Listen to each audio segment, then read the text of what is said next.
নমস্কার, আমি মানিক মণ্ডল। আপনারা দেখছেন তরঙ্গের বিপরীতে। আজ আমাদের ভিডিওর আলোচ্য বিষয় টাইটানিক ট্র্যাজেডি। অবিশ্বাস্য হলেও এটিই সত্যি। বিশ্ব ইতিহাসে 1912 সালের 15ই এপ্রিলের রাতে ঘটে যাওয়া টাইটানিকের দুর্ঘটনা একটি অবিশ্বাস্য ট্র্যাজেডি। এই জাহাজটি ছিল সবচেয়ে বড় এবং সবচেয়ে বিলাসবহুল জাহাজ, যা তখনকার সময়ে তৈরি হয়েছিল।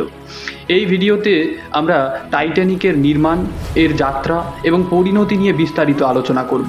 টাইটানিক, যার পূর্ণ নাম RMS টাইটানিক, নির্মিত হয়েছিল বারেজ এবং ওয়াটসনের হোয়াইট স্টার লাইন কোম্পানির দ্বারা। এটি 1909 সালে নির্মাণ শুরু হয়েছিল এবং 1911 সালে সম্পন্ন হয়। টাইটানিকের ডিজাইন এবং নির্মাণের সময় এটি প্রযুক্তির সর্বোত্তম উদাহরণ হিসেবে বিবেচিত হতো। এতে ব্যবহার করা হয়েছিল নতুন প্রযুক্তি, বিলাসবহুল উপকরণ এবং অত্যাধুনিক সরঞ্জাম। টাইটানিকের দীর্ঘ ছিল 882 ফুট এবং এর উচ্চতা ছিল 103 ফুট। এতে ছিল 16টি ওয়াটার টাইট কম্পার্টমেন্টস, যা ধারণা করা হয়েছিল যে এটিতে জাহাজটি কিন্তু নিরাপদ রাখবে। টাইটানিকের মধ্যে ছিল একটি প্যানে রেস্টুরেন্ট, গ্র্যান্ড স্টেয়ারকেস, লাইব্রেরি এবং বিলাসবহুল ক্যাবিন। জাহাজটি মোট যাত্রীর ধারণ ক্ষমতা ছিল 3500। এর মধ্যে 2200 যাত্রী এবং 800 ক্রু। টাইটানিক 10ই এপ্রিল 1912 সালে ইংল্যান্ডের সাউদাম্পটন থেকে যাত্রা শুরু করে।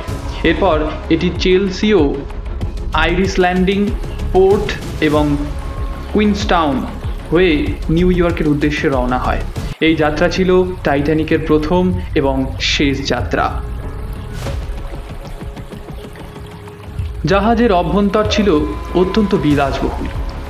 প্রথম শ্রেণীর যাত্রীদের জন্য বিশেষভাবে সাজানো কেবিন, সুইমিং পুল এবং ফিটনেস সেন্টার ছিল। দ্বিতীয় শ্রেণীর যাত্রীদের জন্য ভালো ব্যবস্থা ছিল, কিন্তু প্রথম শ্রেণীর বিলাসিতা তাদের তুলনায় অনেক বেশি ছিল। তৃতীয় শ্রেণীর যাত্রীদের জন্য সাধারণ কিন্তু পরিচ্ছন্ন ব্যবস্থা ছিল।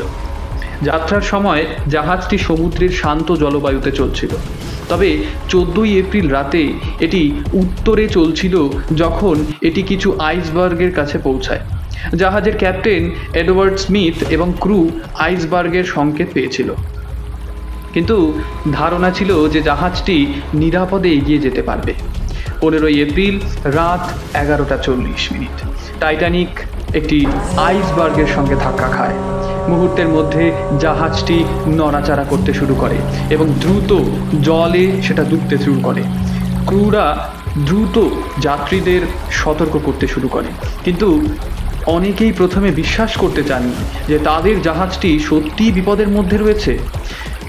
জাহাজটির প্রতিরক্ষামূলক ব্যবস্থা সত্ত্বেও এর জলরোধী কোষগুলো কার্যকরী ছিল না। জাহাজটি দ্রুত ডুবতে শুরু করে। যাত্রীদের মধ্যে আতঙ্ক ছড়িয়ে পড়ে। অনেকেই লঞ্চে উঠতে চেষ্টা করেছিলেন, কিন্তু লঞ্চের সংখ্যা খুবই কম ছিল। প্রথম শ্রেণীর যাত্রীদের আগে লঞ্চে ওঠানোর জন্য অগ্রাধিকার দেওয়া হয়েছিল, যার ফলে দ্বিতীয় এবং তৃতীয় শ্রেণীর যাত্রীদের মধ্যে বিশাল হতাশা দেখা দেয়। জাহাজে মোট 2200 যাত্রী ছিল, কিন্তু শুধুমাত্র 700 জন যাত্রী উদ্ধার হয়েছিল।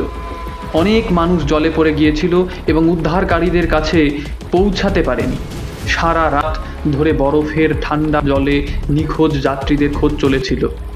সকাল 8টার দিকে টাইটানিক ডুবতে শুরু করে। এটি 2500 মিটার গভীরে ডুবে যায়।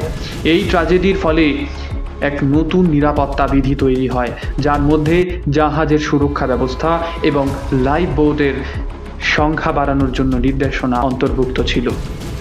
টাইটানিক ট্র্যাজেডি পরবর্তী বছরগুলিতে গবেষণা এবং আলোচনা উস্কে দেয়।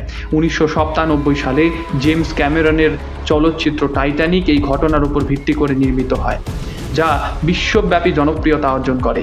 এই চলচ্চিত্রে চরিত্র এবং তাদের সম্পর্ক তুলে ধরা হয়।